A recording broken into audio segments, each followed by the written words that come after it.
Meron bang isang bagay sa buhay mo na talagang naging masaya ka ng gusto nung dumating ito o na-experience mo, pero hindi mo napaghandaan na pwede itong magbago?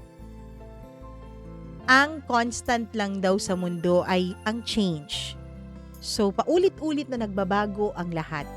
Yung kasayahan na nararamdaman mo ngayon, maaaring hindi pang matagalan.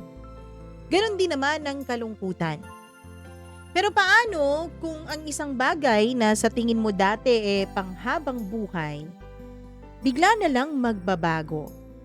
Kakayanin mo pa bang mabuhay nang wala ito? Hello sa inyong lahat! Welcome back dito sa ating channel! Ngayon pa lang hihingi ako ng pasensya sa inyo for yesterday's video. Kasi wala tayong video yesterday. Ewan ko, nagloko po ang ating battery. So, hindi tayo nagkaroon ng video. Pagtingin ko, ay nako, di pala, na-record siya pero nakurap, parang ganon. So I hope may video kayong nakikita today kasi kung wala ang sakit naman, nag-effort pa naman. Anyways, eto na po ang ating tampok na kwento for today's video dito lamang sa inyong paboritong programa, ang Dear Mama Mia.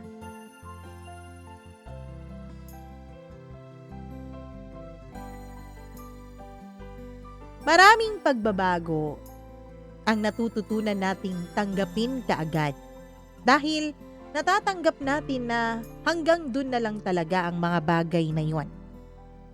Pero may mga bagay na hindi mo aakalaing magbabago rin pala. Akala mo panghabang buhay na, pero niloloko mo lang pala ang iyong sarili.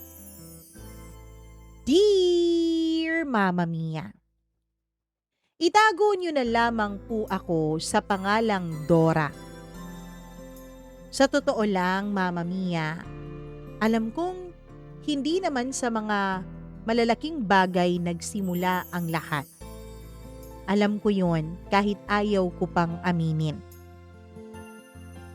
Mama Mia, nakahiga siya noon sa kama, nakadapa, nagsuscroll sa kanyang cellphone.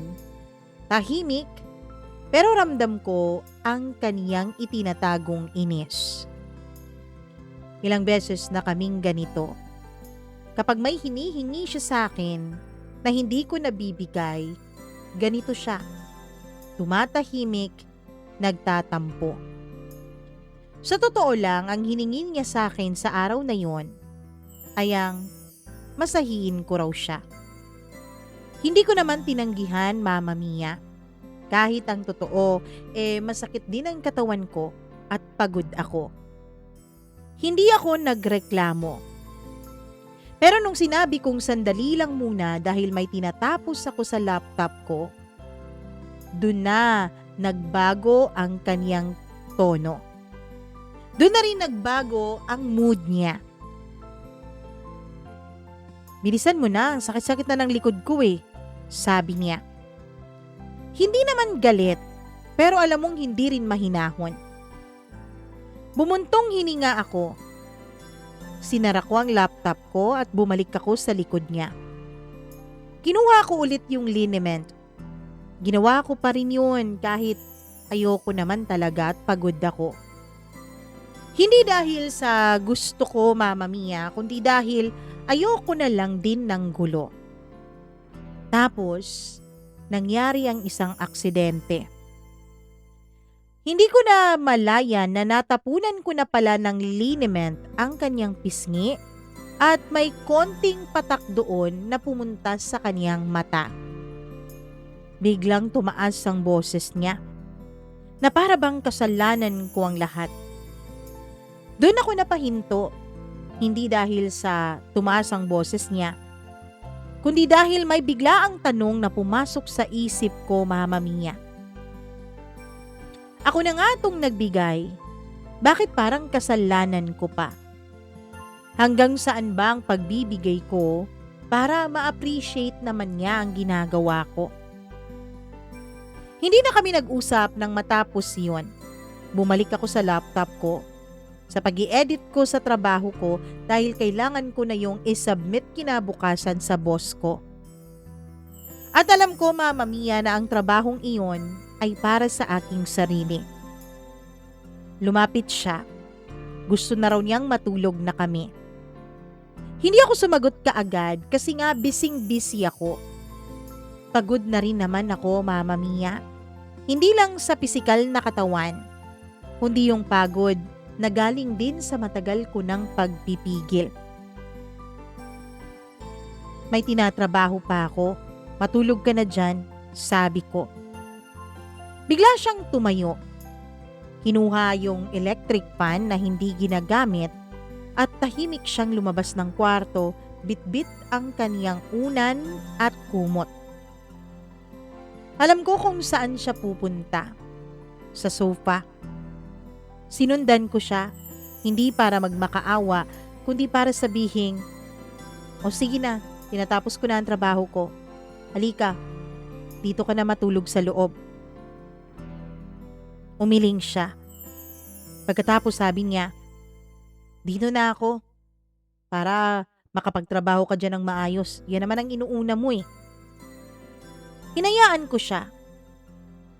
Sa totoo lang, pinatay ko na ang laptop ko nung mga panahon na yon.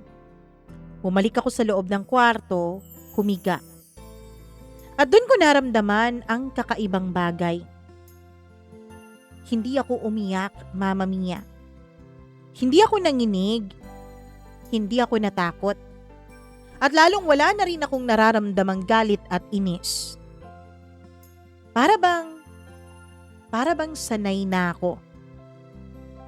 Dati kapag ginagawa niya yon, hindi talaga ako makatulog. Mag-iisip ako buong gabi. Saan siya pupunta? Bakit ayaw na niya akong katabi? Baka bigla na naman siyang umalis. Baka hindi na siya bumalik. Baka sabihin na naman niya sa iba. Baka sa iba na naman siya hihingi ng pahinga. Pero nung gabing yon, walang ganun sa utak ko. Nakatulog ako. Wala akong pake kung tatayo siya mula sa sofa at aalis siya ng bahay. Nagising na lang ako nang marinig ko ang pagbukas ng pinto. Pumasok siya sa kwarto. Hindi ko alam noon kung anong oras na dahil madilim ang paligid. Nagulat lang ako. Hindi naman ako natuwa na pumasok na siya pero hindi rin naman ako nainis. Para bang normal lang. Sige, dumaan lang. Kinabukasan, Mama Mia, umalis siya para pumasok sa trabaho. Nagpaalam naman siya pero hindi niya ako hinalikan gaya ng aming nakagawian. Napansin ko yun, syempre. Dahil bawat alis niya, hahalik naman niya siya sa labi at pisngi ko. Pero sa araw na yun, wala. Pinakiramdaman ko ang sarili ko. Nasasaktan ba ako? Surprisingly, hindi ang sagot ng puso ko. Napatawa pa nga ako ng mahina eh. Hindi dahil sa masaya ako na hindi niya ako hinalikan, kundi dahil na-realize ko, Mama Mia, kapag pala ang puso, kapag paulit-ulit na nadudurog, masasanay din pala ito hanggang sa mamanhid at wala na rin ding mararamdaman. Dati kasi, doon ako gumuguho eh. Kapag hindi niya ako hinalikan, kapag aalis siyang biglaan. Pero ngayon parang wala na. Parang wala na lang. Kung nagtataka kayo kung bakit ganito ang pakiramdam ko, yun ay dahil hindi naman po ito ang unang beses na may nangyaring ganoon sa amin.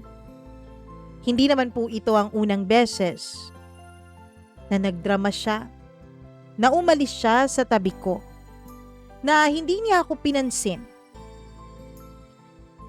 Alalang-alala ko pa kung anong eksaktong araw ako unang nagduda, Mama Mia. Opo, hindi po ako ang klase ng babae na paladuda. Hindi po ako ang klase ng babaeng selosa.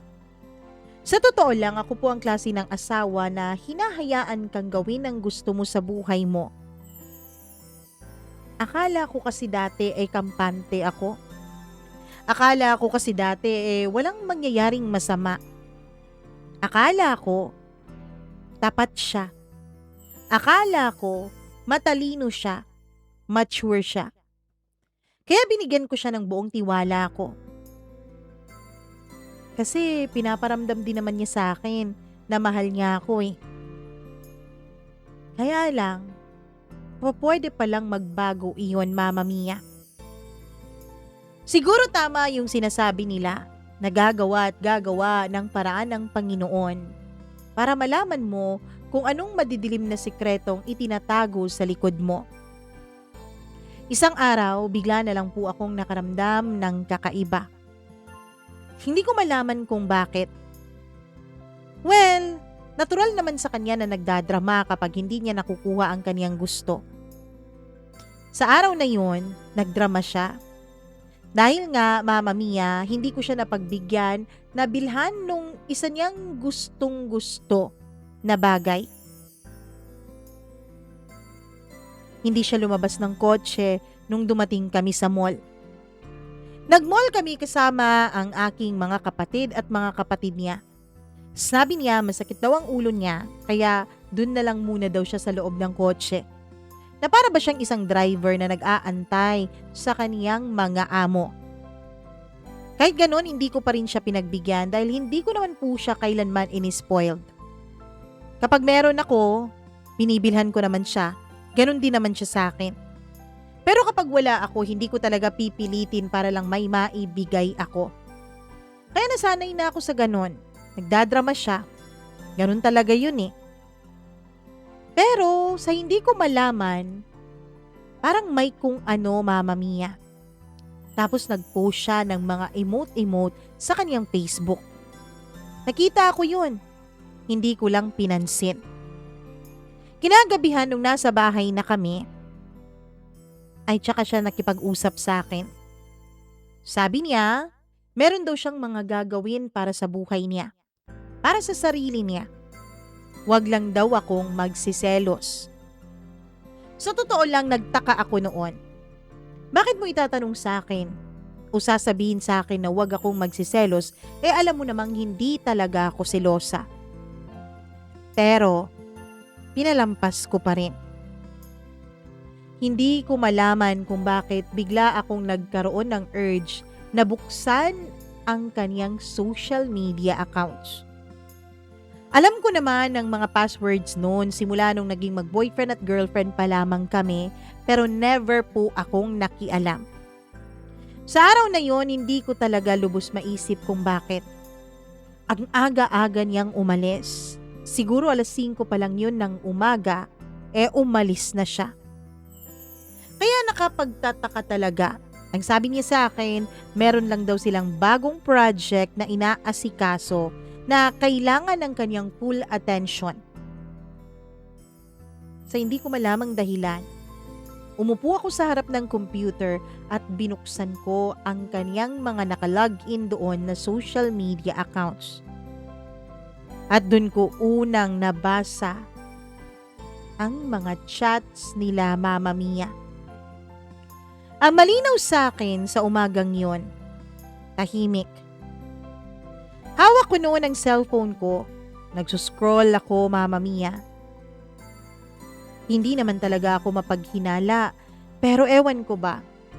Hindi ko na maalala kung may mga boses bang bumubulong sa tenga ko o kung ako lang ang nag-e-imagine noon. Hanggang sa isang pangalan ang bumungad sa akin dun sa kanyang social media account. Accounts pala. Kasi dalawang magkaibang social media platform yon. Pangalan ng babae. Pamilyar sa akin ang pangalan na yon dahil ang alam ko yun ang bagong empleyado ng kanyang pinapasukan na kumpanya. Hindi ko agad binuksan yun, Mama Mia, dahil hindi nga naman talaga ako ganon. Pero parang may mga kamay na nagtutulak sa mga kamay ko na buksan yon. Naniniwala talaga ako na alam ng katawan mo ang nangyayari sa paligid kahit hindi pa alam ng utak mo. Kasi parang yung katawan ko ay nakakaramdam ng kakaiba, Mama Mia. Binuksan ko yon. Nang buksan ko yon, ay may nakita akong isang kissing emoji. Ang sakit noon, Mama Mia. Ang sakit-sakit noon. Parang nataranta bigla ang katawan ko. Bigla akong nag-scroll up sa lahat ng conversations nila. May mga simpleng tanong lang naman. Kumain ka na ba? Andito na ako sa labas. Dito ka na magbihis sa sasakyan. Ganun ang nabasa ko. Bilisan mo na, may pupuntahan tayo. Pwede bang samahan mo akong mag-jogging? Tanong pa ng asawa ko doon sa babae. Ako, Mama Mia, nagja-jogging din naman ako, nagwo-walking. Ilang beses ko na po siyang inaya na sumama sa akin pero ayaw niya. Sabi niya, pagod daw siya sa trabaho. Pero heto siya. Heto siya at nag-aaya ng ibang babae para mag-jogging. Yung mga linya doon, yung mga tanong niya doon na may pagkamalambing o baka naman ako lang ang nagtatanong ng ganon, matagal ng mga tanong na hindi ko natatanggap mula sa kanya. Mama Mia, ako po ay isang independent at malakas na babae. Nung una akala ko po kayang-kaya ko ang lahat. Nung una akala kong harapin kahit anumang pagsubok na dumating sa akin. Kaya lang, dun ko naramdaman na all this time, nakadepende pala ako sa kanya. All this time, sa kanya pala nagmumula ang lakas ko. Mama Mia, hindi ko kilala yung babaeng yon. Nabanggit lang niya sa akin kung sino yon. Sabi pa nga niya, nung kabago-bago pa lang nung babaeng yon pilingera daw. Ayaw niya raw. Pero ganun pala talaga, no? Kapag ang isang lalaki, may kinukot siyang isang babae sa harap ng asawa o girlfriend niya, nasa 80 to 99%, may gusto siya dun sa babaeng yon. Mama Mia, kabisado ko na po ang asawa ko. Isang dekada din kaming naging magjowa bago kami magpakasal. At sa loob ng isang dekadang yon, 5 taon po kaming magka-live-in. Sa loob ng mga taon na yon, nung magjowa kami at magka-live-in, ni minsan, hindi ko po naramdaman at hindi ko po siya nahuli kailanman na nagloko sa akin. Kaya hindi nyo siguro ako masisisi na naging kampante ako. Kasi akala ko I found something different, something precious. Di ba kasi usong-uso ang kaliwaan? Usong-uso yung lalaking mahilig mambabae. Uso yung ganun na para bang naging normal na lang sa mundo natin ngayon. Pero hindi ko naramdaman sa kanya yon. Sa katunayan, lagi po siyang nagsasakripisyo para sa akin dati. Sa katunayan, lagi po niyang pinapakita ang kaniyang pagiging sweet kasi clingy din siya, Mama Mia.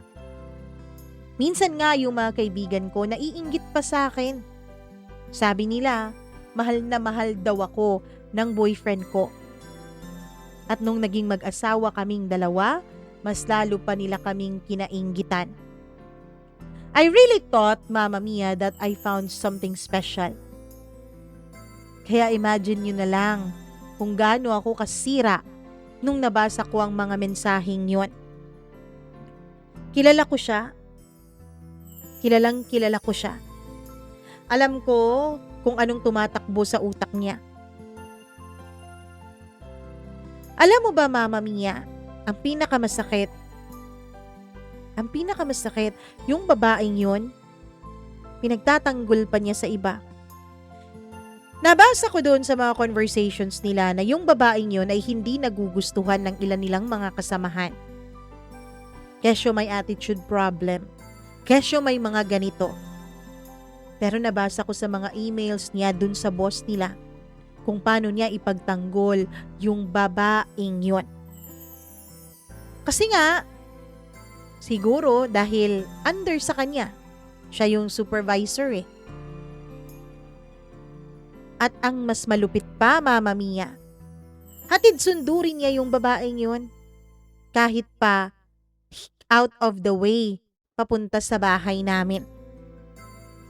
Doon ako mas lalong nasaktan. Doon ako mas lalong nagngit-ngit sa loob ko. Alam mo ba, Mama Mia, matapos ko pong malaman yun ay halos isang buwan din po akong hindi nakapasok sa trabaho. Nakahiga lang ako sa kama. Walang ganang bumangon. Walang ganang gumawa ng kahit na ano. Kapag wala na akong kasama sa loob ng kwarto, doon ako sumisigaw habang tinatakpan ang mukha ko ng maraming unan. Gusto kong magwala. Gusto kong magalit sa mundo. Pero hindi ko alam noon kung paano ko ilalabas ang galit ko. Ewan ko kung maiintindihan niyo, pero nangibabaw sa akin noon ang hiya. Nahihiya akong malaman ng iba na ginaganito niya ako, Mama Mia. Nahihiya akong sabihin sa iba na iniiputan niya ako sa ulo, na may ibang babaeng nagpapasaya sa kanya. Dahil di ba nga, larawan kami ng perfect couple. Larawan kami ng isang mag-asawa na mas mahal nung lalaki ang asawa niyang babae. Napakasakit. Hanggang sa isang gabi, umagang-umaga siya nung umalis, Mama Mia ha. Wala pang 5 a.m. Umuwi siya mag-aalas 11 na ng gabi. Tapos pag uwi pa niya, nagbabad siya ng halos 1 oras dun sa loob ng banyo. Dahil sabi niya, natatai daw siya. Paglabas niya sa banyo, hindi ko na napigilan pang itanong sa kanya ang isang bagay na pinipigilan ko po na lumabas sa aking bibig. May gusto ka ba sa kanya? Tanong ko. Umiyak na ako nung mga panahon na yon. Hindi ko na napigilan ang pagtulo ng luha sa mga mata ko eh. Matagal bago siya sumagot. Hindi ko alam kung tinitimbang ba niya ang bawat salitang sasabihin niya sa akin.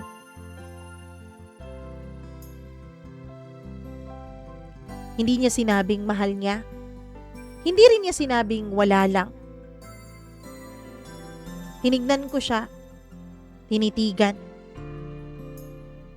May gusto ka ba sa kanya? Ulit ko. Hindi ko alam. Doon ako napaupo sa kama.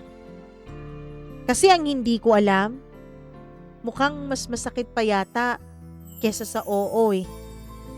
At least yung oo, sinampal na sa pagmumukha mo. Pero yung hindi ko alam, hindi mo rin malalaman kung anong mararamdaman mo. Mama Mia, December 2023 po, nung magsimulang magkalabuan kaming dalawang mag-asawa. Magkasama pa rin naman kami. Magkatabi pa rin naman kaming natutulog. Pero halos hindi na kami magkasabay na kumain. Kahit December, na dapat sana mas maluwang na schedule sa trabaho, 'di ba? Pero hindi maluwang ang schedule niya. Mula kasi noon, halos madaling araw na siyang umaalis. Tapos umuuwi siya, halos madaling araw na rin, mag-alas 12 na. Matutulog lang ng sandali, tapos maliligo at aalis ulit. Mama Mia, pakiramdam ko nung mga panahon na yon ay lumalawak ang espasyong namamagitan sa aming dalawa. Hindi lamang pisikal, kundi emosyonal. May mga araw na nakakangiti siya, pero hindi sa harap ko, kundi sa harap ng cellphone niya. Alam mo ba mas masakit, Mama Mia? December 25, 2023. Paskong Pasko. Pagsilip ko dun sa cellphone niya, dahil cellphone siya ng cellphone habang magkatabi kaming dalawa, nakita akong may binuksan siyang picture. Picture ng babae, kasama ang isang bata na alam kong anak niya. Opo, Mama Mia. May asawa at may anak din yung babae. Gusto kong agawin ng cellphone niya. Gusto kong magwala pero hindi ko magawa dahil nakakahiya. Tama po kayo. Inuuna ko po ang imahe ko. Ang imahe niya sa harap ng maraming tao. Tumahimik ako pero umiiyak ako sa loob. Kahit na December 25 yon, kahit na Paskong Pasko yon, tumayo siya. Tapos, sabi niya, pupunta lang daw muna siya sa opisina. Kasi nga naka-leave ang boss niya. Siya daw ang titingin kung merong mga trabahong dumating. Pinigilan ko siya, oo. Sabi ko, Pasko ngayon. Sana magkasama man lang tayo. Ano ka ba naman? Alam mo namang kapo-promote ko lang, 'di ba? Alam mo namang kailangan ko pang magpakitang gilas. Ano pa bang gagawin natin dito? Hihiga lang naman tayo eh. Sige na, alis na ako. Mama Mia, napakasakit nun para sa akin ah. Pero don't get me wrong, habang sinusulat ko ito ngayon, hindi na po ako nasasaktan. At alam kong hindi ko na kailangang hulaan pa kung sino yon. Pag-alis na pag-alis niya, binuksan ko yung computer. Na-open ko yung Skype niya kasi sa Skype po sila nagko-communicate sa trabaho. May Skype pa kasi noon eh, 2023 pa. Nung buksan ko yon, nakita ko nga ang conversation nila nung babaeng yon. Sabi nung babae, darating daw siya ngayon, December 25. Napakaano naman nung babae. Sa probinsya kasi sila nakatira, Mama Mia. Hindi ba dapat kapag probinsya, dapat magbabakasyon ka muna kasi hindi ka naman araw-araw na nandun eh. Nakita ko pang reply ng asawa ko. Sabi niya, di ba sabi ko sa'yo, makipag-bonding ka muna sa anak mo, tsaka ka na bumalik after New Year. Gusto ko nang bumalik eh, reply nung babae. Bakit, namimiss mo na ba ako? Tanong ng asawa ko. Na hindi naman nireplyan ng diretsyo nung babae. Bagkus, Mama Mia, ay nag-send siya ng pictures ng mga pasalubong niya para sa asawa ko.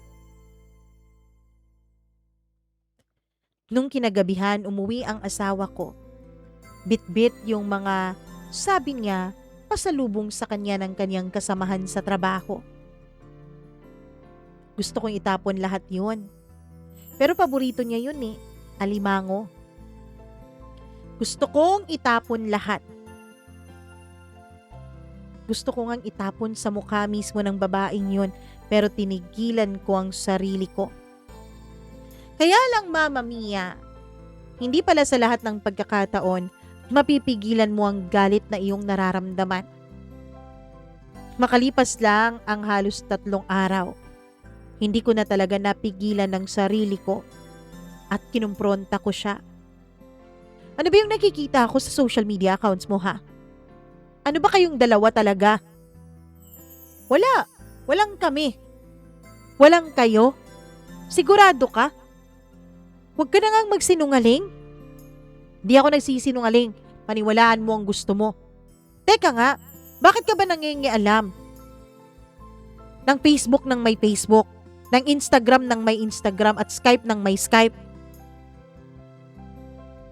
Katapos nun, Mama Mia, binago niya lahat ng password niya sa lahat ng social media accounts niya.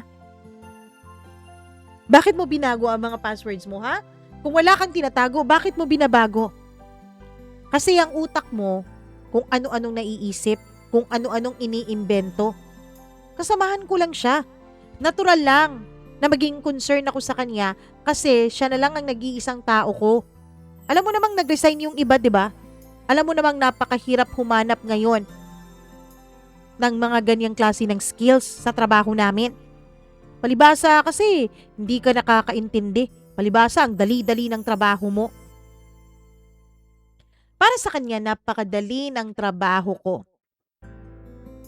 Para sa kanya, napakahirap ng trabaho niya kasi tama naman siya, Mama Mia.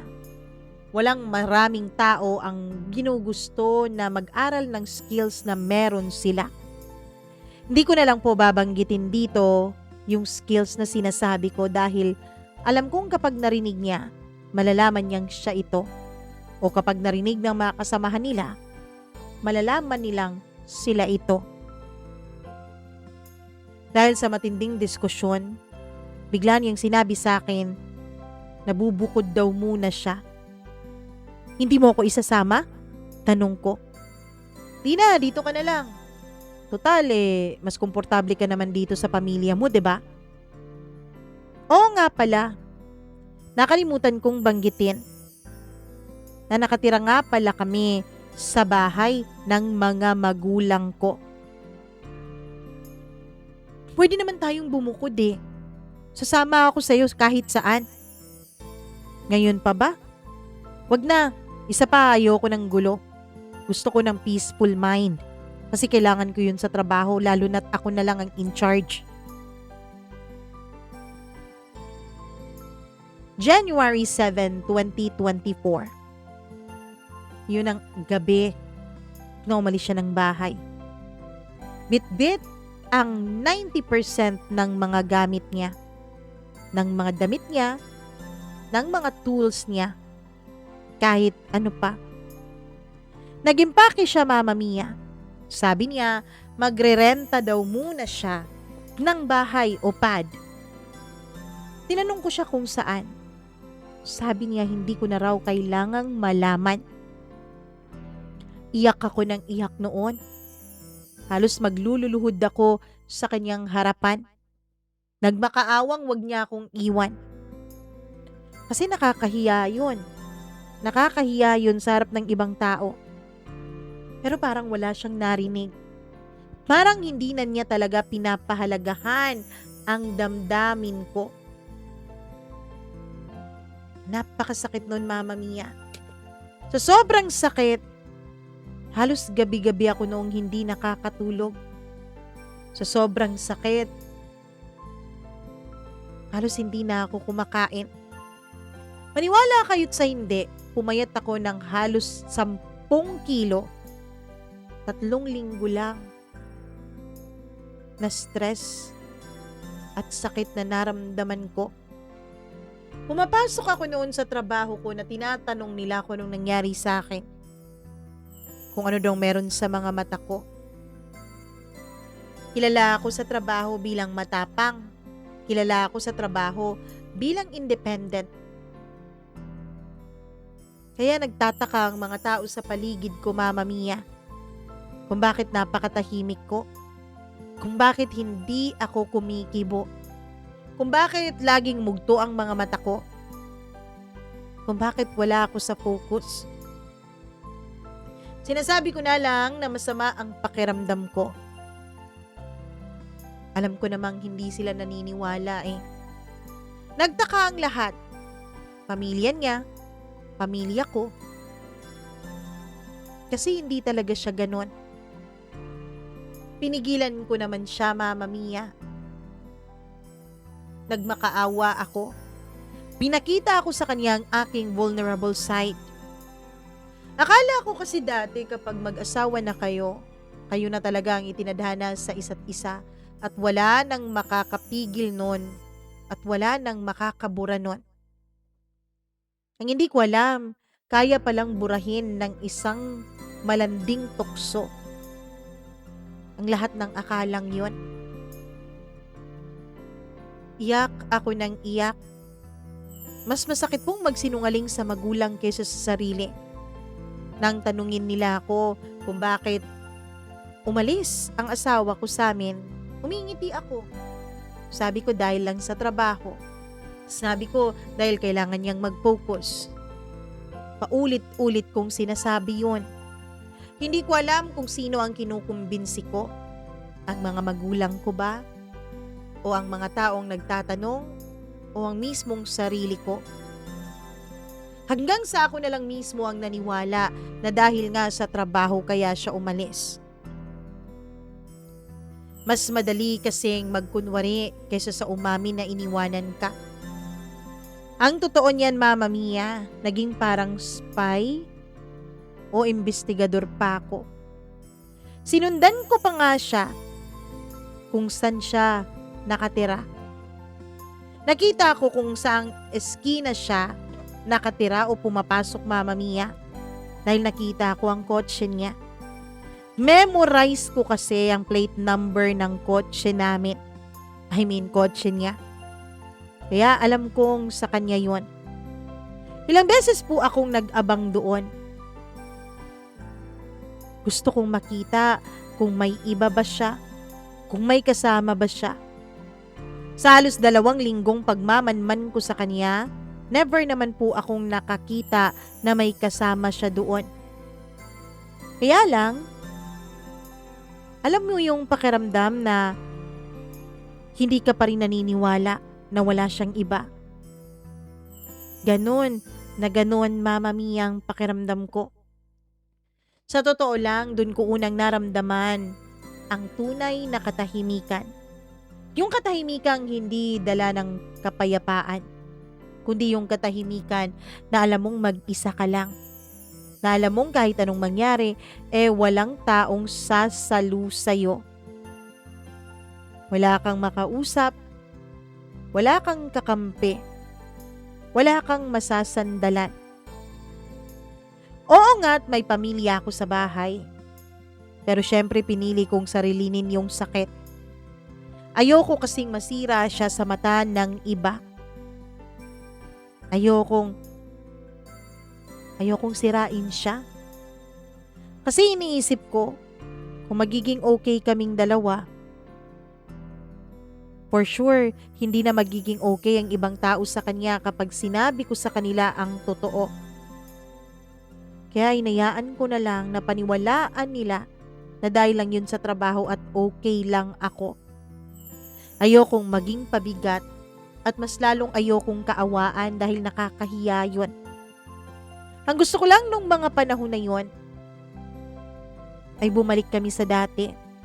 Ang gusto ko lang nung mga panahon na yun ay maging maayos kami. May mga araw naman na inuuwian niya ako sa bahay. Kinakamusta, pero hindi siya natutulog doon. Umaalis din siya makalipas ang 1 hanggang sa 2 oras. Na para ba niyang nililigawan lamang ako? Na para bang hindi kami mag-asawa? Ganun, Mama Mia. Kapag umiiyak naman ako, nagme-message sa kanya ng mga long messages sa social media. Pinupuntahan naman niya ako pero hindi siya nagtatagal. Umuuwi din siya palagi. Kasi sabi niya, kailangan niya munang magpahinga. O kesyo, sabi niya may kailangan siyang gawin. Mga ganong bagay. At napakahirap nun para sa akin, Mama Mia. Napakahirap na para bang nililigawan na lang niya ako. Para bang daig pa namin ang magsyota. Buti pa yung magsyota ang tagal-tagal nag-uusap bago magkahiwalay ng landas, 'di ba? Para umuwi yung isa. Hanggang sa hindi ko na napigilan, nag-burst out na ako sa kanya. Lahat ng sakit na naramdaman ko, lahat-lahat. Sabi niya uuwi na raw siya. Pero tatapusin daw muna niya ang 1 taong kontrata niya dun sa kanyang inupahan. Pero hindi niya yun natapos, Mama Mia. Kasi lagi akong naiinis at nagagalit. Lagi din akong nagmamakaawa at umiiyak. Hanggang sa bumalik siya sa bahay. Hindi ko na maaalala ang eksaktong date kung kailan siya bumalik. Siguro hindi na rin naman mahalaga yun. Ang mahalaga sa akin noon, bumalik siya. Kahit hindi ko alam kung buo ba talaga ang pagbalik niya o kung bukal ba talaga sa loob niya ang pagbabalik niya sa akin. Pero Mama Mia, alam kong kahit bumalik siya, hindi na magiging gaya ng dati ang lahat sa aming dalawa.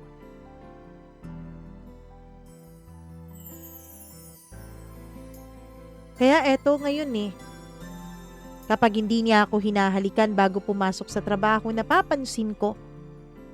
Pero hindi ko malaman kung bakit hindi na ako nasasaktan katulad ng dati. Mama Mia, mabanggit ko nga lang pala. Sa kanyang pagbabalik, hindi po nawala ang lahat ng sakit. Sa kanyang pagbalik, hindi po nawala ang lahat ng alaala. Kahit ayoko, kusang bumabalik sa utak ko ang mga alaala ng mga masasakit. Yung mga chat na nabasa at nakita ko. Yung mga sagot niya sa akin dati kapag tinatanong ko siya kung gusto ba niya yung babae. Nasasaktan ako. At aaminin ko, natatrato ko po siya ng masama. Ewan ko, Mama Mia. Ewan ko kung masama na ba talaga akong asawa dahil sa ginawa ko. Pero natatrato ko siya ng hindi maganda. Napagsasabihan ko siya. Nababalik-balik ko ng paulit-ulit ang mga nangyari dahil hindi ko makalimutan. Gusto ko pong kalimutan. Promise. Pero ewan ko kung bakit hindi ko nagagawa. Ewan ko kung bakit hirap na hirap akong kalimutan yon. Hanggang sa naramdaman ko na lamang na parang ayoko na rin. Hanggang sa naiisip ko na lang, paano kaya kung iba ang naging desisyon ko? Paano kaya kung hindi ko siya hinabol-habol dati? Paano kaya kung hinayaan ko na lang siya? Paano kaya kung giniwalayan ko na lang siya at hindi na ako kumapit pa nung umalis siya? Sana mas mapayapa ako, 'di ba? Sana mas wala na akong inaalaala. Kapag sinasabi niyang hindi siya makakauwi o late na siyang makakauwi, may konting kurot pa rin. Pero habang tumatagal na gano'n ang sitwasyon namin, Mama Mia, unti-unting kumukonti ang luha. Unti-unting nawawala ang sakit. Hindi ko alam noon kung hindi na ba talaga ako nasasaktan o nasanay na lang ako. Kasi sabi nga nila, ang pagkawala ng sakit hindi ibig sabihin na gumaling ka na. Minsan, kaya nawawala yung sakit dahil sanay na ang katawan at ang puso mong dalhin yon.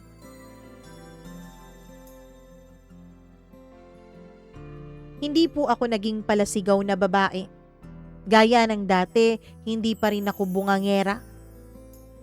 Gaya ng dati, tumatahimik pa rin din ako. Hindi ako masyadong mapag-post sa social media. Kaya lang minsan, kapag meron talagang mga post na nakaka-relate ako, hindi ko napipigilang i-share. Pero hindi ko naman siya tinatag. At hindi naman ako pinagdududahan ng iba dahil parte naman ng trabaho ko ang social media. Pero ang hindi ko alam, At hindi ko namalayan, meron na palang galit na unti-unting nabubuos sa puso ko. Isang galit na hindi nag-iingay, pero hindi rin basta-bastang nawawala. Galit na parang init sa dibdib. Galit na hindi ko mailabas kahit kanino dahil wala nga akong mapagsabihan. Kapag naaalala ko ang mga chat nila, parang gusto kong sumigaw, parang gusto kong magmura, parang gusto kong sirain yung mga buhay nila.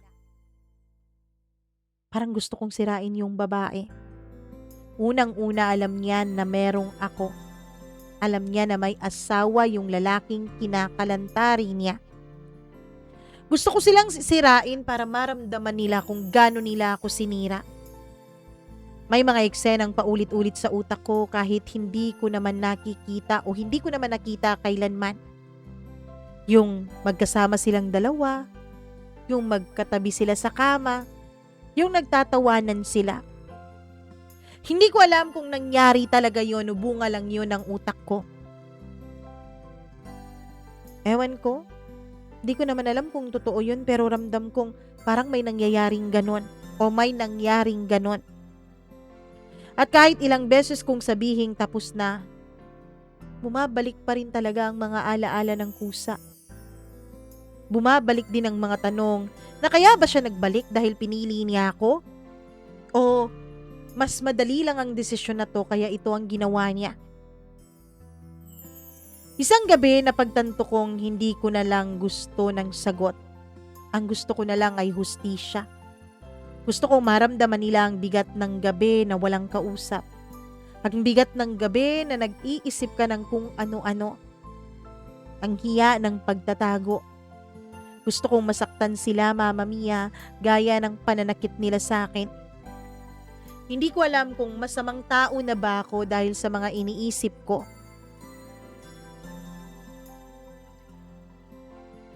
Kahit magkasama na kami ulit, kahit na umuuwi na siya ulit sa akin, nararamdaman ko pa rin mag-isa ako.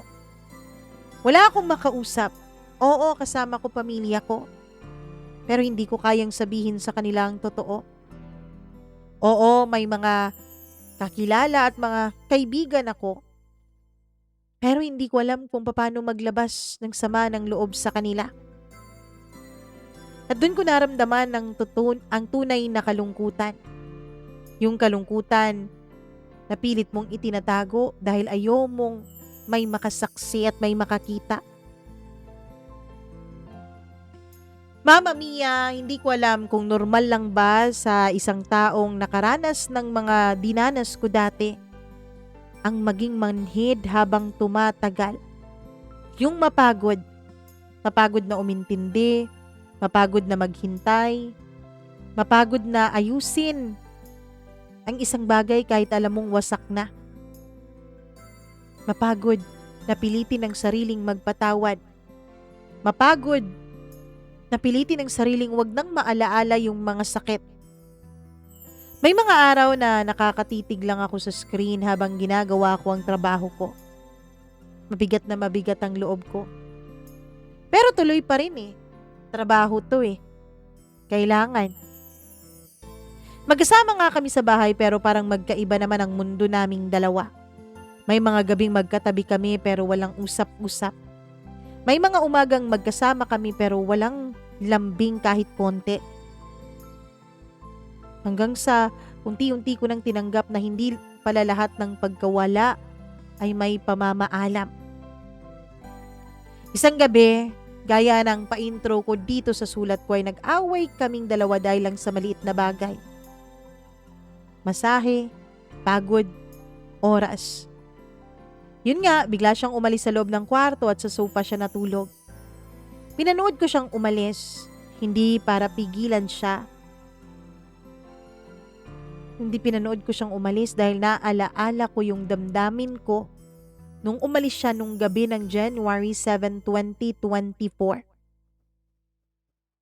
Habang nakahiga ako sa kama noon at siya ay nasa sofa, tinatanong ko ang sarili ko, nasasaktan pa ba ako? Naiiyak pa ba ako? Paano kung umalis na naman siya? Mahal ko pa ba siya? O sanay na lang din akong maging mag-isa? Hindi ko siya sinundan, hindi ko siya kinausap, gaya ng nangyayari dati kapag nagdadrama siya ng ganon. Hanggang sa napagtanto ko, Mama Mia, kaya ko pala. Kaya ko palang hindi siya kausapin. Kaya ko palang hayaan siya sa mga gusto niyang gawin. Hindi ko alam kung anong oras siyang bumalik sa loob ng kwarto. Narinig ko na lang na bumukas yung pinto. Bumukas yung mga mata ko pero hindi ako gumalaw. Hindi ako nagsalita. Nung nakita ko siyang pumasok, ay pinikit ko ulit ang mga mata ko. At nakatulog ulit ng mahimbing. Kinabukasan, gaya nga ng sabi ko, pumasok siya sa trabaho nang hindi man lang humalik sa akin. Nagpaalam naman siya. Sinabi naman niya ang mga gagawin niya sa araw na yon. Sinabi naman niya ang mga errands niya sa araw na yon. Pero wala yung halik. Pero wala na akong pake. Tapos, bigla siyang nag-text. Sabi niya hindi siya makakauwi. Nag-okay lang ako. Hindi na ako nagtanong kung bakit. Pero siya ang nagbigay ng rason. Nagbigay siya ng mga screenshots ng mga utos sa kanya ng boss niya. Ng mga trabahong dapat niyang tapusin. Kahit hindi ako nagtanong. Ang sabi ko lang ay okay ulit. Wala na akong sinabi pang napakarami, di gaya ng dati na nagme-message ako sa kanya ng napakahaba. Alam mo ba, Mama Mia, nung umalis siya ng bahay, nung nagrenta siya, kapag alam kong natutulog na siya o kung ano man ginagawa niya, nagme-message ako ng pagkahaba-haba. Parang storya, nobela na ng buhay ang mini-message ko. Sinasabi kong mahal ko siya, sinasabi kong nandito lang ako at iintindihin ko siya, mga ganon. Na ngayon nakikringe po ako. Na ngayon pinagsisisihan ko po kung bakit ko yun sinabi, bakit ko yun chinat. Pinagsisihan ko ang lahat. At hindi ko alam kung tama bang sabihin, pero pinagsisihan ko pong minahal ko siya. Sa totoo lang, nag-e-imagine na ako ng mga senaryo. Paano kung maulit-ulit yun? Paano kung mahuli ko siya? At alam mo ba, iniisip ko na mangyayari yun nang sa ganon may rason na ako para tuluyang umalis. Nang sa ganon may rason na ako para maging tuluyang malaya. Isang tanong ang paulit-ulit sa isip ko pero wala po akong lakas ng loob na sagutin. Mahal ko pa ba talaga siya? O nasanay na lang akong nandyan siya? Minsan kapag magkatabi kami, hindi ko na po hinahanap-hanap ang yakap niya. Hindi ko na po hinahanap-hanap ang mga halik niya.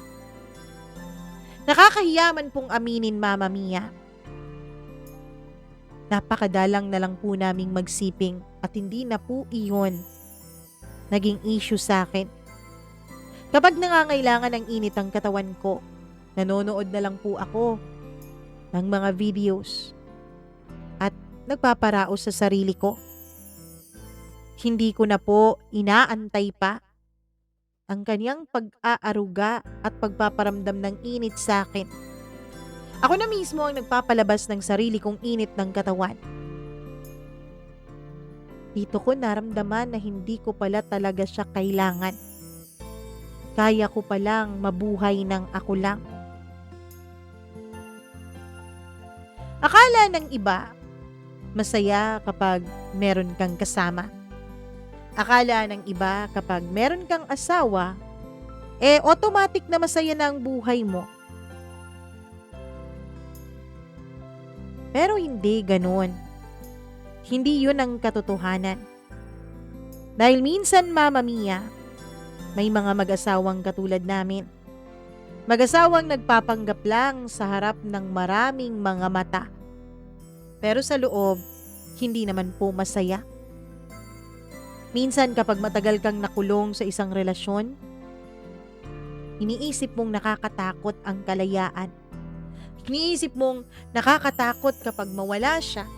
Nakakahiya kapag iwan ka. Nakakahiya kapag ipinagpalit ka sa iba. Ganon kasi talaga ang naisip ko, Mama Mia. Nakakahiya na para bang ako ang may kulang. Na para bang ako ang may pagkakasala. Na para bang ako ang may pagkakamali. Pero hindi ba dapat? Hindi tayo yung mahiya, kundi yung mga gumagawa ng masama. Mama Mia, dati lagi kong tinitignan. Lagi kong inaalala kung kumain na ba siya, kung okay lang ba siya, kung pagod ba siya. Ngayon minsan nakakalimutan ko ng tanungin eh. Hindi dahil sa masama akong asawa, kundi dahil parang nasanay na lang din ako. May mga gabing mag-isa ako sa kwarto, lalo na kapag may mga gabing hindi siya nakakauwi ng maaga sa bahay. Dati, nag-aalala na ako. Lalo na nung mga panahon na nagkakalabuan kami. Nag-aalala na ako, natatakot na ako na baka kasama niya yung babaeng yon.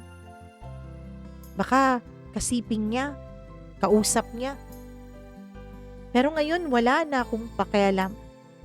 Nakakahinga ako, tahimik at payapa. Mama Mia, hindi ko pa rin kayang sagutin ang tanong kung mahal ko pa ba siya o hindi. Basta ang kaya ko lang sagutin ngayon ay ang tanong kung kakayanin ko ba kung sakaling mangyari ulit yun. At ang sagot ay isang napakalaki, napakalakas at napakabuong oo. Kayang-kaya ko. Minsan nga, tahimik po akong nagdadasal. Tahimik po akong humihingi. Na sana nga, ulitin niya ulit yon. Na sana nga, saktan niya ulit ako. Na sana nga, may makita siya ulit na iba. Kasi kapag nangyari ulit yon, hindi ko na gagawin yung ginawa ko dati. Yung pagmamakaawa, yung pagpigil sa kanyang pag-alis. Never. Hindi ko na gagawin ulit yun at pinapangako ko yun sa sarili ko. Kasi nakakababa pala yun ng pagkatao. Ang baba-baba ng tingin ko noon sa sarili ko. Feeling ko, Mama Mia, pinagtatawanan nila akong dalawa. Feeling ko pinagtatawanan ako nung walang hiyang babaeng yun. Mama Mia, hindi ko po alam kung saan hahantong tong pagsasama naming dalawa. Hindi ko po alam kung hahantong ba ito sa hiwalayan o hahantong ito sa paghilom ng mga puso. Sa ngayon ay wala na po akong pake kung ano man yon. Ang importante na lang sa akin ay maging buo para sa sarili ko. Hindi na ako nakikialam sa cellphone niya. Hindi ako nakikialam sa sweldo niya. Bahala na siya kung anong gusto niyang gawin sa buhay niya. At gagawin ko rin ang gusto kong gawin sa buhay ko. Maraming salamat po, Mama Mia. Nawa po ay ipagdasal ninyo ako na sana magkaroon na ng kalinawan ng isip ko. Sana magkaroon na rin ng kapayapaan ang puso ko. Sa mga katulad ko na dumadanas ngayon ng ganito, sa mga asawa na niloloko ngayon ng mga asawa nila, sa mga pinaparamdam ng panlalamig o pinaparamdaman ng panlalamig, maiintindihan ko kung magmamakaawa kayo. Maiintindihan ko kung susubukan niyong ipaglaban ang pag-ibig at relasyon ninyo. Ganon din naman kasi dati ang ginawa ko. Sa akin lang, wala po ako mabibigay na advice kasi hanggang ngayon di pa rin naman payapa ang loob ko. Maraming salamat po. Hanggang dito na lang, Dora.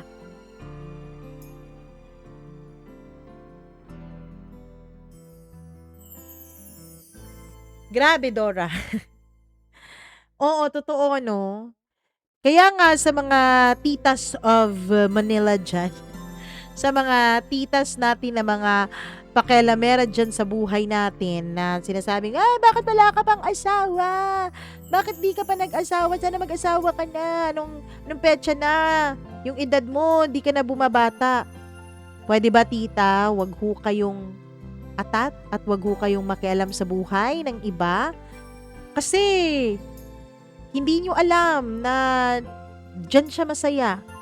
At alam kong alam ninyo na hindi lahat ng mga may asawa, may katuwang sa buhay ay masaya. Minsan nga, kung sino pa yung may katuwang sa buhay, yun pa ang nagkukonsumi eh. Yun pa ang may maraming kailangang isakripisyo. Magkaiba po tayo. Bawat isa sa atin, iba't iba. Yung iba, nakadestin na maging ina, maging may bahay. Pero yung iba naman, nakadestin na maging mag-isa at hindi naman ibig sabihin nun malungkot sila. Being alone does not mean you are lonely. And being lonely does not mean that you are alone. Gets nyo? Hindi ibig sabihin mag-isa ka, malungkot ka na. At hindi din ibig sabihin na malungkot ka dahil mag-isa ka. Minsan, napakalungkot pa rin ang pakiramdam mo kahit ang dami-daming tao sa paligid mo. Kaya, ang gawin na lang natin ay suportahan ang isa't isa, mahalin ang isa't isa. Charot. Anyway, sana may video pa tayo ngayon. Nagwi-wish akong meron pa. Meron pa ba? Well, bago tayo umalis, ay mag-hi muna ako sa ating pong mga suking commentators, subscribers, at syempre members. At ang uunahin natin ay ang ating mga members. Hello sa inyo! Maraming salamat sa ating mga members na si Colleen Bueno, si Gimaras Girl, si Marlia, Gianna Shane, si Benson Boyser, si Smack Dax, maraming thank you, Diane Martinez, Maria Elena Abe, Maureen Tugab, Gail Easy, Mila Raduban at Freaky. Thank you so much sa inyong walang sawang pakikinig at pagmamahal. Hello din sa atin pong mga commentators. Mercedes Esteban, ang daming heart naman ito. 5 hearts. Judy Lipio, hello! Thank you very much. Sabi niya doon sa ating kwento nung Saturday, huwag kang mag-alala, sender, yung iba nga nakalimang asawa bago nakatagpo ng tunay na pag-ibig. Pero kung matanda ka na at may mga batang damay sa bawat desisyon natin, sila dapat ang ating priority, hindi ang sariling kaligayahan. Palagi kang humingi ng patnubay sa Diyos sa bawat desisyong gagawin mo. May mga lalaki talagang hindi sweet pero priority naman ang pamilya nila. O, ganon. Kay Caroline Beldia Amangka, sabi niya, nasa babae yan, Mama Mia, kung iniisip mo ang pamilya mo, di ka magpapatalo sa tukso. 4 years na kaming LDR ng asawa ko at ako nag-work dito sa Manila. Kahit kailan, hindi po ako nagloko sa asawa ko. Strong pa rin ang relasyon namin. Wow, grabe naman yan. Congratulations. Elizabeth Lagunday, mas maraming heart. 1, 2, 3, 4, 5, 10 hearts. Grabe, no noble niya. Leoneda Ramirez, ayun, snowing ba sa Europe? Hello sa iyo. Kay Cecilia Sabado, nag-comment siya sa kwento nung Sabado. Kay Christina Sison, magandang tanghali sa iyo. Anong daghan? Ruby Ramos, happy weekend sa ating lahat. Ang ganda ng kwento, nakaka-inspire. Always listening from Yun Long. Jennifer Tambis, hello po. Maraming salamat. At sa lahat ng nakikinig sa atin, thank you so much sa inyong walang sawang pagsuporta. Ayan po, sa mga merong kwento dyan, share nyo naman yan. Mag-email lamang po kayo sa ating email address na andyan sa baba. Ayan, mamamiacdo0317@gmail.com. Sana may video pa ito. Bukas po, ibang fresh na kwento ang ating mapapakinggan dito sa inyong paboritong programa. Bye-bye, paalam. I love you. Bye-bye.